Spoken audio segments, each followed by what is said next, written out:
Eu queria fazer uma parada especial, assim, um dia especial. Eu pensei, tipo, vários dias assim, que dessem pra fazer, mas aí dia 7, assim, foi escolhido, assim.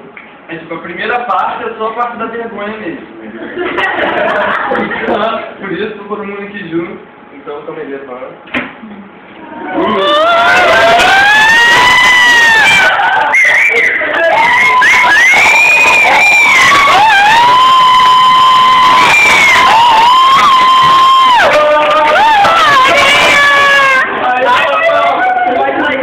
Primeira parte.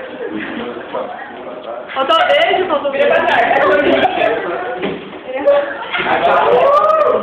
Eu pensei que assim, duas paradas assim que tornam um momento inesquecível pra mulher.